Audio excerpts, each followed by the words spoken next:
is Maria Irshad. I'm the Assistant Director for the Park Houston Division. I want to thank you all for joining us today on this meeting to talk about parking challenges within the Almeda corridor.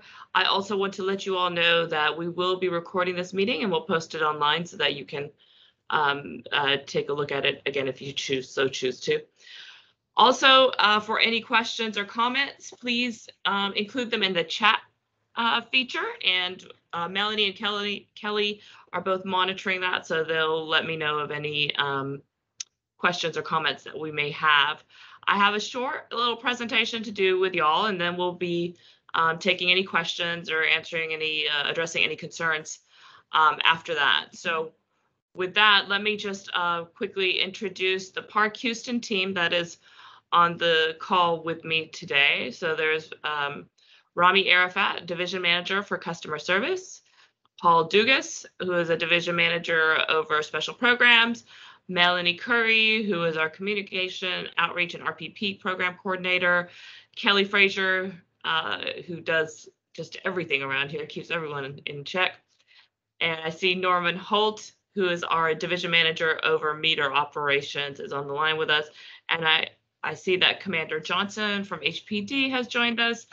And I thought I saw Kang Win from Houston Public Works. Did I miss any city staff? Okay. All right. Well, let me go ahead and just get into our presentation. So many of you have been sat in on other meetings. We've been talking since 2019 about parking challenges in Almeda. And of course, we've seen some differences in the past few months as the city has started reopening post-COVID. So hopefully you can see my screen now. Just to kind of recap, the challenge that we are grappling with in the Almeda corridor is just this mixed use environment. It's not the only place in Houston that is facing these kinds of challenges. As a city, we are now growing up and we are no longer sprawling outwards. As you grow up, density puts more challenges and puts more demand on the available curb space. Mixed use areas have a challenge with managing that curb space, particularly if off-street parking is charged, but on-street is free. So we need a program that addresses that life of living in an urban corridor where there are businesses and there are residents, and we need to figure out how to share that public right away. So in December of 2019, City Council approved the community parking program. And this is a program that we have, seen in many other cities across the US. This is how they manage the parking in high demand areas. And basically what the ordinance did is it created the community parking program zone, which is the super neighborhood boundaries of the museum park. And what it does is it authorizes Park Houston, that is our division, to manage that curb space, that limited curb space and that in-demand curb space, while providing some accommodations for residents and businesses in the areas, i.e. permits. So we have already established the community parking program within Museum Park, closer to Herman Park area, and that is a combination of meters, and we're looking at time limits if it'll be necessary. And then in the museum area Municipal Association, or MAMA, which is adjacent to the Contemporary Arts Museum, we have time limits within the boundaries of their community parking area. And the residents are able to purchase permits that allow them or exempt them from the on-street restrictions. Within Museum Park, residents are able to purchase permits that exempt them from either the meters or the time limits, whatever that may be within their area. And so this is the program that we are looking at implementing, or, how can we take this tool and make it work in an area like Almeda Corridor, where we have more of a nighttime economy. Yes, there are challenges during the day, but there are different struggles and challenges at night. And how can we take this tool and try and manage that curb space better? And I just also want to make very clear that my purview covers on-street parking. So I understand that there are other issues that come up. I don't have control or power or authority to manage the other issues that might be generated by nighttime economies, but certainly I have full control over the on-street parking, and so we're trying to implement a program that's going to make sense for the residents and the businesses in the area, because it is a mixed-use area, and it's important that we establish some kind of system that shares those curb space. So what we're thinking about doing and what we're looking at doing is 2-hour time limits in residential streets. So we took the boundaries of the Almeda corridor as 288 to Chenevert, and then Southmore to Wentworth. And all the residential streets within that boundary, so basically all the streets with the exception of Almeda, would have 2-hour time limits during the day. There would be permits for residents that would exempt them from those time limits. There is a limited number of permits. There's a cap on that. And then we are looking at after 10 p.m. that it would be resident permits only. Now, for the permits, the cost of the permits for the community parking program is about $29 a year, and the limit per single family house is 3. Multifamily properties that have between 9 and 125 units are limited to 1 permit per household, but only 50% of the households within that building are eligible. So it's kind of, we could set up a waiting list for buildings that have, so if a building has 100 units, only 50 of those units are eligible for purchasing that 1 permit, and then we set up a wait list for anyone else. Employee parking in the community parking program is $25 per month, and we've identified low demand areas where we say employees can go park. I understand that this is a concern in the Almeda corridor for some of the businesses that are there, and that is something that we've gotten feedback from the businesses on, and we're still looking on how we can make employee parking work in Almeda corridor. So that is something that we still need to come back to y'all on about that. Any buildings with more than 125 units are not eligible for permits in a community parking program. So moving forward, we do have existing residential permit areas within the boundaries that I mentioned earlier. So in order for those streets to participate in the community parking program, they would need to opt into it. So they would require a petition. The challenge with keeping the RPP in the area is that we can't do the community parking on the same street simply because the signage is going to be very confusing. It's already confusing, and it will be very complicated if you have one program and then a different program at different hours. So we're not going to mix the programs. So that would require a petition and an opt-in process.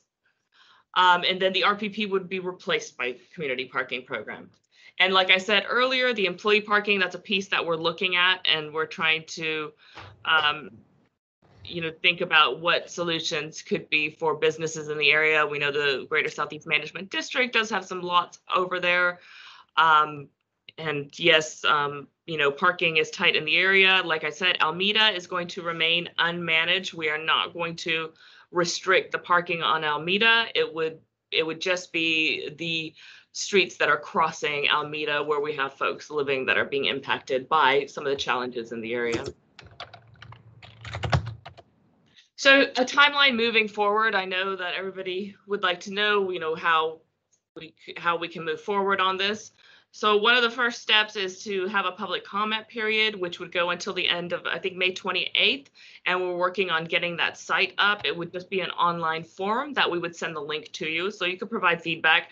This presentation will be online. The meeting will be online. Of course, if you have any comments, questions, we'll answer them after this presentation is done.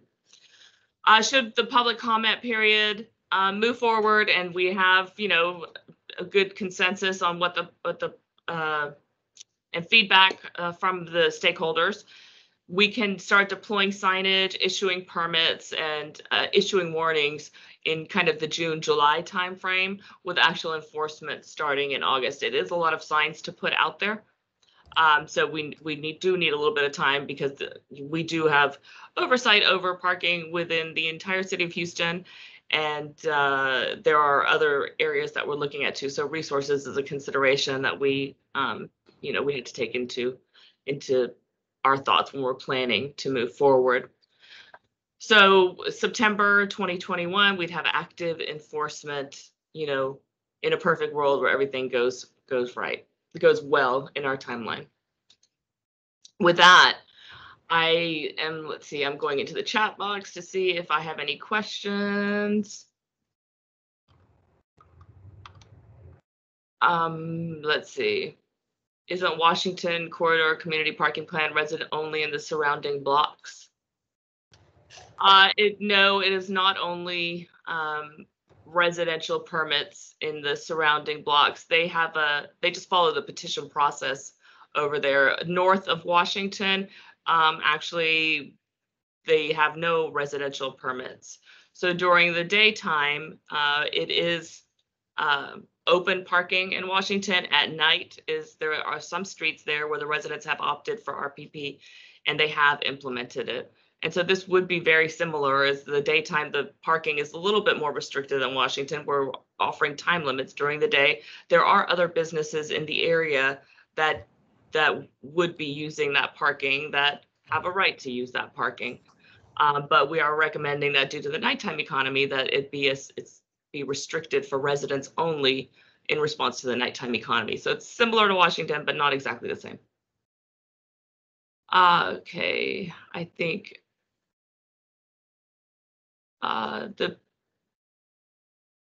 Melanie is responding. Time limits don't alleviate the issue. We can look at additional curb management techniques, but it is a mixed use environment. So I don't know what the next step would be. I don't have that in my head, but the time limits should get long-term parkers off the street. The goal of managing the parking is to get long-term parkers off the street. If it's time limits, then they have to move their car every 2 hours, 3 hours, and that becomes problematic. So I would like to move forward with time limits, and then usually after time limits, meters is actually the best option in order to manage that. We have 2 hands raised. Okay, who can you call out the first person? First Kelly? person is Louis. You can unmute. Star 6 to unmute. Can you hear me now? Yes. Yeah. So I was just listening in on what is the decision? The pilot was done on no parking and time limits. What is the driver as far as not considering the no parking? Because, for example, most of these streets, you call it mixed use, but in theory, the mixed use is Almeda. Where I'm at on Rosedale is in fact, over 75% is residences. So he's taking away the curb space that the residences have.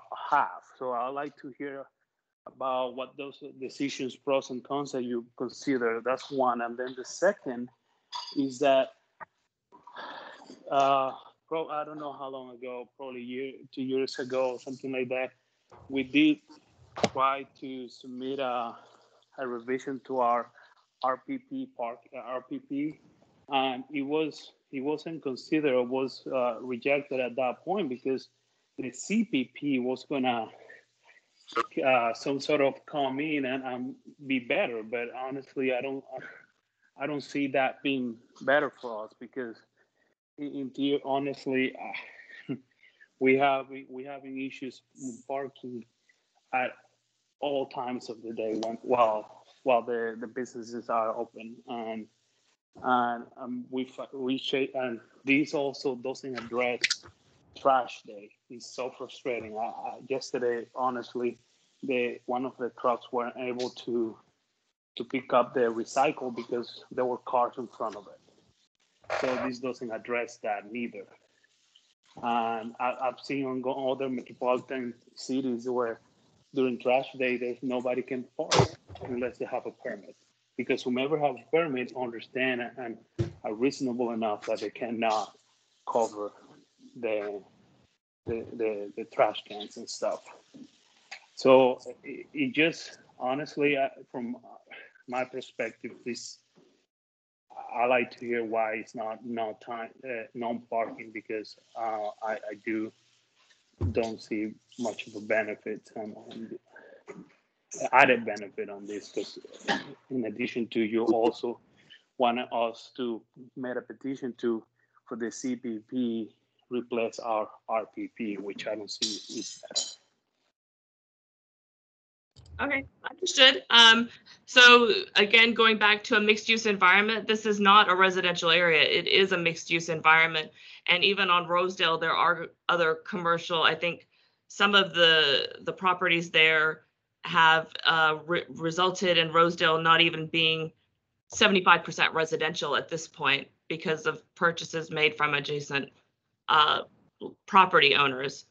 In a mixed use environment, we need to understand and better figure out how to manage that curb space. And yes, I understand right now you are having challenges during the day, but time limits would push long-term parkers off the street. In a commercial district, or you are adjacent to Almeda, which is a major thoroughfare, to tie up all the parking in the area is not beneficial for either the neighborhood or the businesses. It's not beneficial for both of y'all. I understand there are challenges, yes, and it may not be perfect. Living in an urban environment, parking is always, a challenge, and that's something that Houston is struggling with, that we are moving forward with and trying to figure out how to better manage. But, as we grow upwards, it is going to, it's a challenge, and it's just going to become even more of a challenge. The one thing that cities in urban environments do not do is restrict, really tie up that space and not figure out how to share it. It's typically metered or time limits. All right, Kelly, who was next? We have Barbara. If you would unmute. Okay, I think I'm unmuted. Can you hear me? Yes.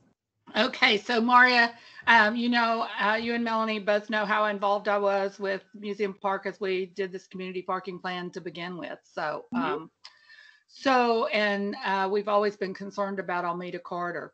So, are you basically saying that in the pilot program, the time limit did not work, as I recall, because of how the parking worked over there and how the businesses were? Basically, you might have a two-hour limit, but that person moves and another person comes in right behind them. Another business customer comes in right behind them. So as I recall, the results of the pilot program were that you went to the second phase of looking at residential only.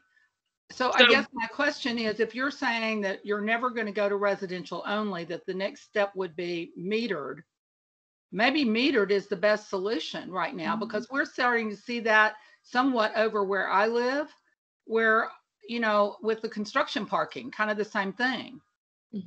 That maybe metered's better, and we just use our permits to not pay metered, and other people don't ever park in the metered one because they don't want to pay for the parking.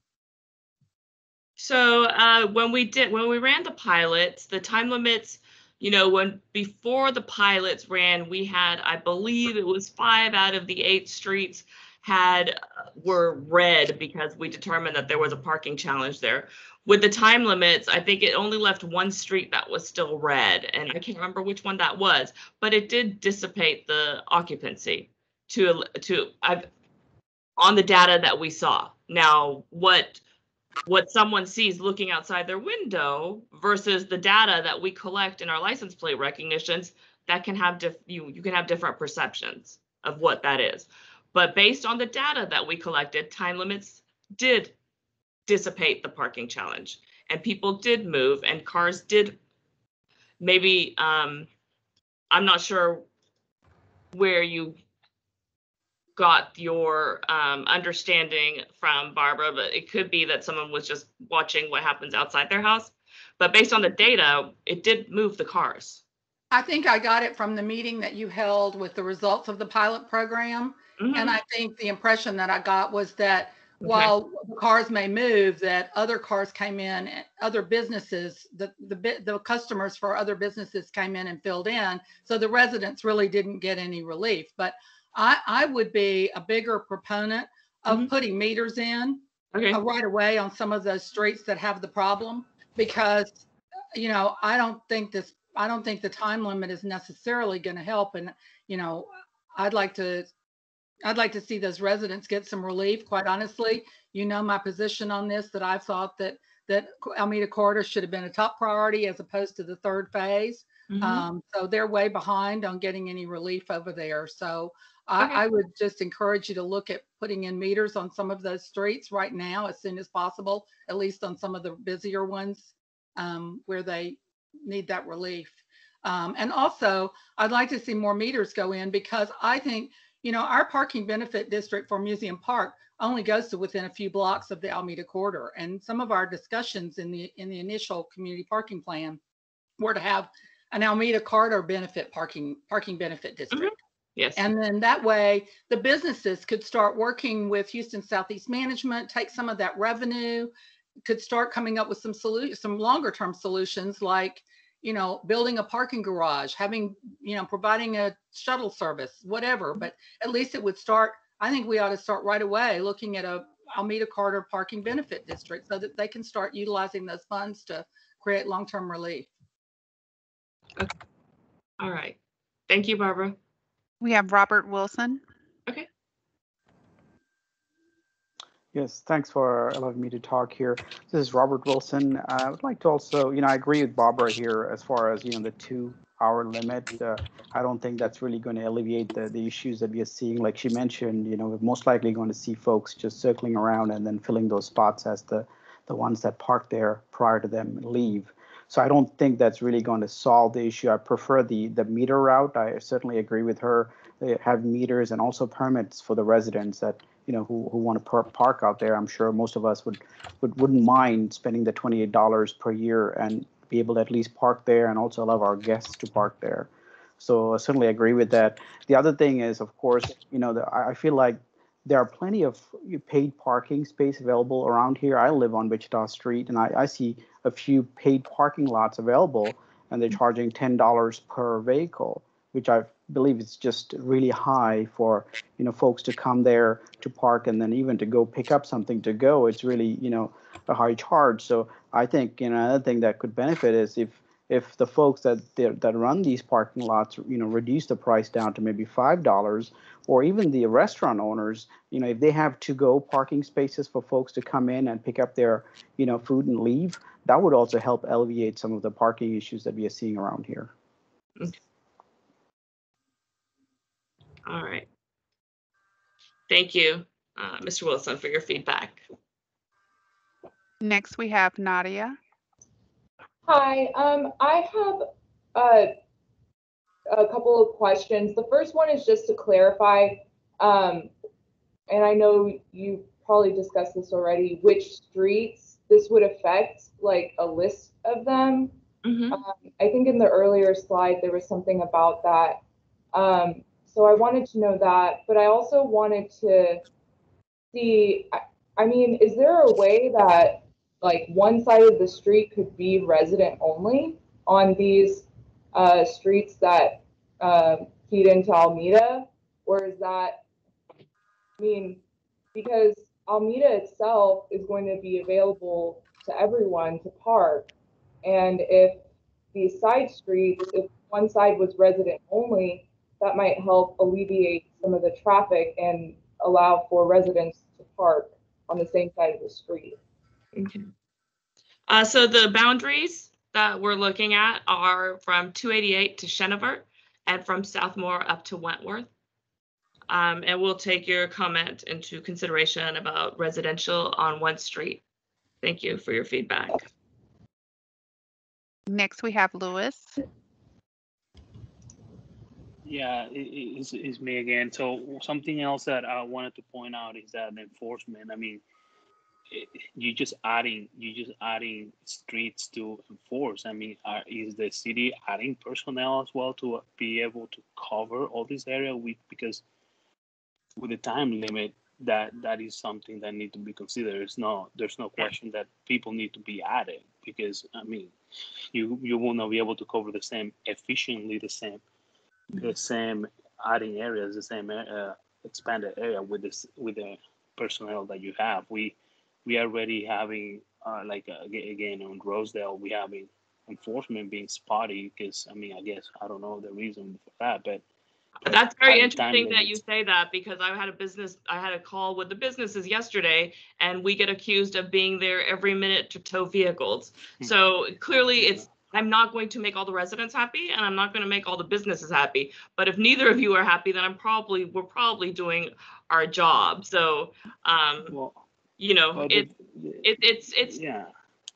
But the thing is that also the businesses are, I mean, I haven't even gone by there, but we have asked for them to put signs out there saying, do not park on this time, and they sometimes not willing to do that. Or also they have to work as well, like this other gentleman said, lowering their parking rates. So I mean, they need to be willing to sacrifice as well, not just the residents. And in this case, it sounds that way. And again, I wanted to ask about trash day, because bring it up, it wasn't answered. I mean, it does have to be some sort of restriction, because it's a pain having people moving our trash, and it hasn't been addressed. And I don't know why it doesn't want to be addressed, but it does need to be some limits about that, because we have our trash out there, and it's not being picked up. It's not, I mean, that's not the right way, and people don't care about, and they just move it or park in front of it. So what about that? So we reached out to the solid waste management about that, and they said in our discussions that it was not something that was that challenging. And then also, you have to consider when you do trash day, if you've got signs up on the street, it's going to make it more complicated. It's going to make it very complicated. That this day no parking. People can read. I mean, honestly, if people cannot read, they shouldn't be driving. And honestly, I'm sorry if I'm blunt here, but people, if you read a sign, regardless of how complicated it is, it just says, do you say no parking at all? I've gone to cities where it's just like that. So let's not try to accommodate a parking program. You're saying that you're trying to manage, just with assumption that I'm making the signs complicated. There's nothing against that as far as putting restrictions. The signs are there for people to read as well. I will reach out to the solid waste management department again. Thank you for your feedback. And I'll take pictures. And send them over to you, because so solid waste management, they can say whatever, but we are the one having the challenges. And again, yesterday it was not picked up. Yesterday, the guy in the truck will have to, the one of the truck's driver have to come down to move the trash in order to be picked up, which we are greatly appreciated, but not all the drivers does that. Okay, I'll reach out to them again. Well, you're gonna get the same answer. You're not hearing, listening to the residents. So, anyways, sad. Thank you, sir. Next, we have first name spelled EVBU. If you would unmute, please. Hi, yes. Can you hear me? Yes, ma'am. Okay, yes. So I had two questions. So one is, if the meters are put in, which I think the meters would be more of a deterrent, if the meters are put in, will the 10 p.m. resident only parking time still be in effect? That's something that we'll have to look at if meters are in. Okay, and then the other thing is kind of the same question. If it is, I guess it's the same thing. If it is where it's just resident parking on one side of the street, same thing with the 10 p.m. Resident parking only still be in effect. And then also with that 10 p.m., can that time be earlier, like 8? Okay. that's something that we can look at the time. Okay, all right. And regarding the discussion of having residents on one side and just, time limits on the other side, we need to just think about that a little bit more. I'm not sure what the answer is for that question, but I've written it down. Okay, all right, thank you. Next, we have Mickey. If you would unmute. Okay, can you hear me now? Yes. Yes. So I only had a couple questions. I echo Mr. Lewis's sentiments with getting the trash done, and now I think we pay a tax fee for trash every year, so we should be able to get that done. But my question was, is two simple questions. Has there been any discussions about closing Wichita Street at 288, closing it off for the cars that exit the freeway and make that hard turn very fast? Is really dangerous. And then the second question was, you all probably touched on it. Has there been any suggestions to limit the parking to one side of Wichita like you have on Rosedale? Okay. That's- Sorry, go ahead. I'm sorry. No, that was it. So regarding closing Wichita, the drive-through, that's not under my purview. That's something I can certainly ask Public Works what their thoughts are. I can't answer that question. Maria, I'll go ahead and email that over to that traffic engineering. Oh, okay. Yeah, thank you, email. Commissioner Johnson. Okay. All right. And then the second is making Wichita no parking on one side, or residents only? Correct. No parking on one side. Is that a request that's already come in, or is that something that you wanted us to look at because the street's not wide enough? It's becoming? I'm not asking to do anything specific. I'm just not sure what discussions have been held in the past regarding that or considerations. So I was just asking, was that one of the considerations possibly in the future? We can look at that. So one thing that happens when we start going through the neighborhood to getting our prepared to install signage, we work with the traffic engineer's office. We measure the streets to see how much feet we have from curb to curb. And if a street is too narrow to allow parking on one side, the traffic engineers have a certain measurement. I believe it's 24 feet maybe. Then we have to restrict parking on one side. And that work will be going through when we actually get into deployment phase later after the public comment period. So we will be looking at the street widths and determining, if parking is available on both sides or not at that point.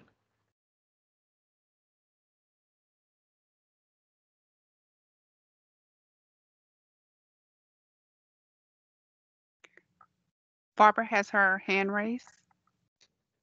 Yes. Hi, Maria. So I just put it in the chat, but with all due respect on this trash can situation, that was one of the major concerns that was raised back in 2019 when we were working with you on the CPP. And at the time, you all said, we're going to go ahead and pass this, but we'll get with solid waste and get some answers. And so, with all due respect, I think, for solid waste to be saying now that they, we've got to get back with them and, so forth, I think there should be some solutions ready for these residents over there. I mean, it's not right to expect them not to get their trash picked up. And, if it has to be on signs, so be it. Or if they have some other solution, maybe no parking on one side of the street, I don't know. But, getting your trash picked up is a basic service and that should be provided by the city. And it's unacceptable that that the residents can't get their trash picked up. No, I will go back to solid waste and follow up with them. I understand. Thank you. I agree. And I agree. Thank you. Your trash will get picked up. Yeah, thank you. Mm-hmm. Okay, Maria, we have one last. I do not want to butcher your name, but its first name is EVBU. You can unmute. Okay, yes. Yeah, it's Evu. But yeah, I just wanted to, I guess, restate basically what Richard said about Wichita, Mhm. and the width of the street. Because even with the metered parking, that street really is not wide enough to hold cars on both sides. So just, Okay. putting that out there, Wichita, making sure to look into that if there is any way it is no parking on one side.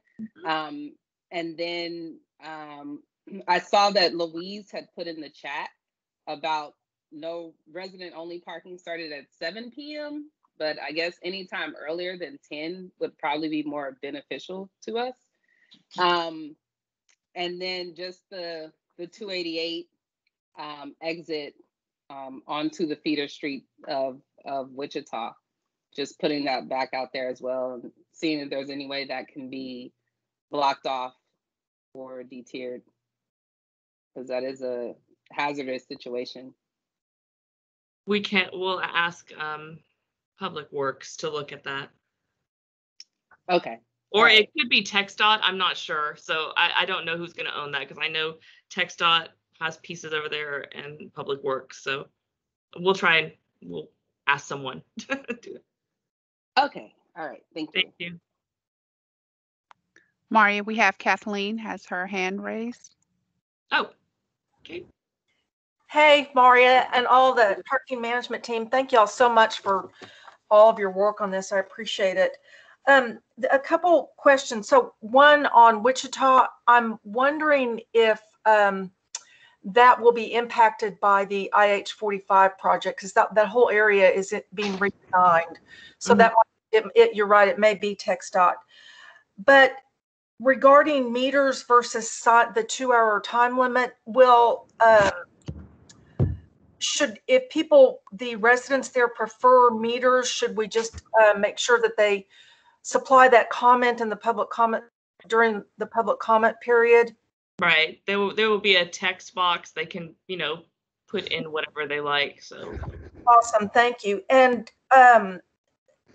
this is a little bit off topic, but we have talked before about having an app that has all of the available parking spaces, private and public. Has any progress been made on that? Because what we're seeing, what we see around the park, around the museums, and I don't have that much experience with how Almeda functions at night. We see people circling, looking for parking places, and if we had that app, it might help quite a bit. So we're working on different technology for that, and we're also talking to our app provider to make sure that so right now, if you go into the Park Houston app, you will see where parking is available on public and private. Oh.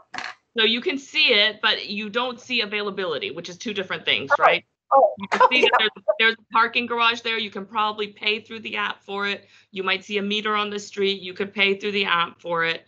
What you don't know is if the parking is available. So we're working on that piece, getting the occupancy data and taking that API and redirecting it into the app so that people, the street will then be green, yellow, or red, depending on how much parking is available at that time. And hopefully the private operators will start sharing their parking availability in the same manner with the app.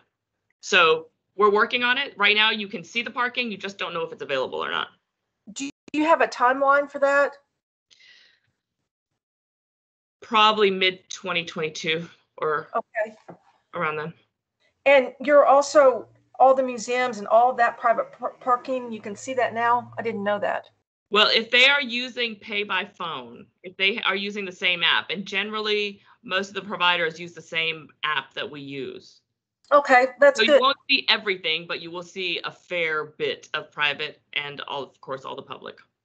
Well, that will help a lot. Thanks so much. And thanks again to all of you for working on this. No, thanks for joining the call today. Maria, I don't see any more hands raised. Okay. So we are going to send you all the link once the public comment page is open, and please, whatever you've shared, I've taken notes today, but feel free to share all that information in the public comment form. Share that link with your neighbors. We'd like feedback from everyone. I would like to circle back with everybody in June, probably after the public comment period, and let you know, what exactly is moving forward, or how we're moving forward, or what the plans are at that point based on public comment. So if there are no more questions, our presentation will be posted online. The meeting link will be posted. This video will be posted online. Mari, we have one hand raised. Oh, yes. Good. Barbara. Yes, ma'am. I think you need to unmute yourself, Barbara, if you're talking. Sorry, can you hear me now? Yes. I was just seeing more questions about the parking on one side of the street and limiting parking. And that's really a traffic management issue. And I know we've talked about that in the past, of be careful what you ask for, because once you get traffic involved, the traffic division involved, once they make a decision, that's final. So you better make sure everybody on your street wants to do the same thing that you want to do, basically. So maybe you could speak to that. But can some of these people, say Wichita, can they go ahead and call traffic and ask them to come out and evaluate their street? And, Yeah. So if you feel like your street is too narrow and it's dangerous, if you put in a 311 request for traffic operations to come and look at your street, because emergency vehicles cannot get through, they will come and look at it. But if they determine that one side is or the street is not wide enough for parking, maybe one side, maybe both sides, they will take away all that parking and it'll put in no parking signs. The way the city works related to the street width is if we're kind of hands off. There are streets that are narrow where people continue to park, but we're hands off until someone complains. When someone says a fire truck or an ambulance cannot get through here, then the traffic engineer will come through, they will measure the street, and if it doesn't meet their requirements, they will sign it as no parking. So you are always free to go to 311 and ask, for that review because an emergency vehicle cannot get through.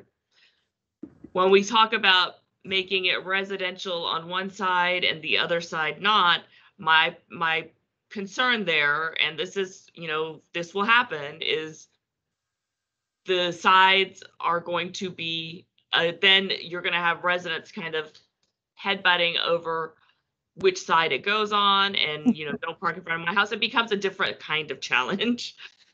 So I'm not completely opposed to it. I'm open to your thoughts, your feedback, of course. And it's something that we can look at, definitely. There are just different challenges that arise when you decide that, okay, one side is going to be minimized and the other side is going to be maximized. Then the folks who are on the maximized side are typically going to be unhappy, and that creates a different type of problem. So, but I mean, it's something to consider, definitely. So I appreciate the feedback and the ideas for sure. Anyone else? Any more hands, Kelly? No more hands. And I see Lewis's comment about solid waste management. I will be reaching out to them again to see how we manage that. Point taken. All right, so we will send out the link to our website. Please provide your public comments. We'll post the presentation, and we will be circling back with you guys after the public comment period. In the meantime, I think most of you have my contact information, so please feel free to reach out to me if you have any comments or questions or concerns. Happy to talk, as always. With that, you've got 11 minutes back in your schedule, so thank you all for joining us today and taking time to give us taking time out of your schedule to speak to us about parking. We do appreciate it. So I know it's a tough subject, and we appreciate your patience and all your feedback. So thank you all. I hope you have a great day. Thank you. Thank you. Thank Can I ask Yeah. a question? you, Maria. Thank you, Maria. There's a question. Yes, ma'am. Did you say, I heard you say you would email out the presentation. Will there be a recording of the dialogue? I'm sorry, I missed most of it due to work, but will there be a recording of dialogue or just the public post? No, we'll post a link of this meeting. We've recorded it, so we'll post it at the website. And we'll post Okay. this presentation on the website so you can, and we'll send out that link. Okay, thank you very much. Bye-bye. Yeah, thank you. Okay. All right. Thanks, Maria. All Have a right. good Thank day. you all. Have a great day. Bye. Thank you, Maria. Good job. Thank you. Bye-bye.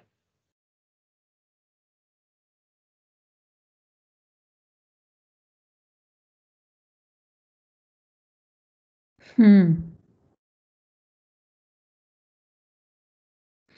Monday, usually the 1800 Rosedale Walk is not as crowded for trash pickup. Tuesday is a crowded day, as Luis mentioned. Also, my recycling parking was not picked up yesterday.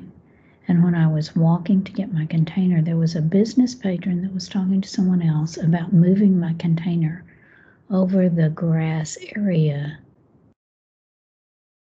to park there. She ran to her car. Not nice. Help with this issue.